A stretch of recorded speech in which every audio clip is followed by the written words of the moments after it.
André Kistelfanga, que faisait justement le président Paul Kagame pour lui qui martèle et qui rappelle à chaque fois que c'est un problème congolais, comme vous le voulez. Pourquoi décide-t-il de rencontrer Félix Tshisekedi? N'est-ce pas une façon pour lui de reconnaître finalement que c'est lui qui activerait d'une façon ou d'une autre le M23? Qu'ils le reconnaissent, qu'ils ne reconnaissent pas, on sait que c'est le Hitler africain. C'est tout. Kagame est le Hitler africain qui tue, massacre, parce que il est habitué au génocide.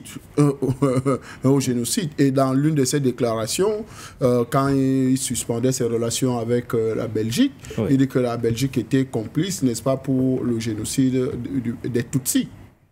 Il ne parle pas des Rwandais, il parle d'une communauté. Donc vous voyez comment quelqu'un a les mauvaises intentions pour justement monter une communauté, en fait, pour se victimiser. Nous savons tous qu'aujourd'hui, le Kagame est l'auteur, avec son ancien aile de camp, M. Kabila, qui sont à l'origine, n'est-ce pas, de ce M23 et AFC.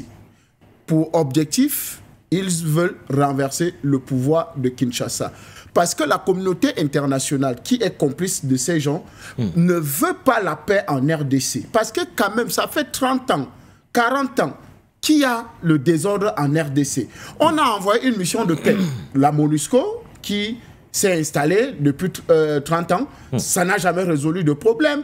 Nous avons vu des différents accords, nous avons vu plein de choses, mais ça n'a jamais résolu les crises en RDC. Donc, ce n'est pas celle-ci-là qui va, cette rencontre de Doha. Mais si la solution peut venir de Doha, pourquoi s'en priver?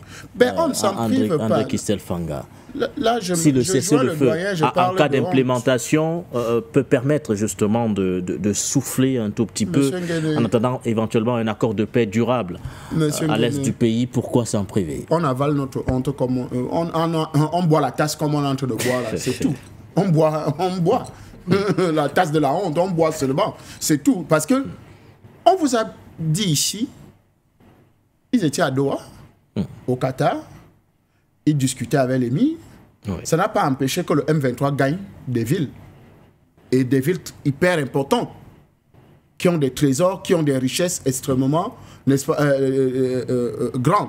Donc je pense qu'aujourd'hui, la solution ne se trouve pas là-bas et ne se trouvera jamais là-bas. La solution, je le répète et je le redis, c'est un rapport de force, n'est-ce pas, entre le Rwanda, entre la RDC et le M23. S'il n'y a pas de rapport de force, si M. Tshisekedi n'active pas tous les leviers étatiques, c'est-à-dire il demande au Parlement, d'enlever, n'est-ce pas, le statut de M. Kabila, qui est du militaire, n'est-ce pas, de Kabila, qui est sénateur, il arrête et ses complices. Il lance un mandat, n'est-ce pas, d'arrêt contre M. Corneille Nangaa, mort ou vif, que tous ceux qui doivent le voir, ils doivent mourir. Parce que ces gens ne sont pas là pour le bien des Congolais.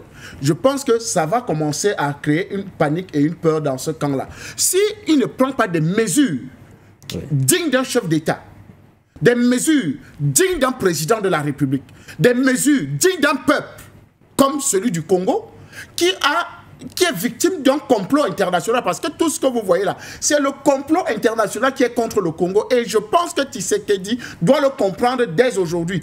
Les escapades, les balades à Doha, à Belgique, en Allemagne et tout ça ne produiront aucun résultat, parce que c'est les plus grands profiteurs de la crise en RDC. C'est cette multinationale, c'est cette communauté internationale qui profite du pillage, qui profite de la destruction, qui profite, n'est-ce pas, de cette déstabilisation de la RDC. Parce qu'on sait un seul instant que si la RDC se met debout, c'est l'Afrique qui est capable, n'est-ce pas, de se mettre complètement debout pour son émergence et pour sa vraie souveraineté. Et donc, on a besoin d'un vrai leader en RDC. Voilà.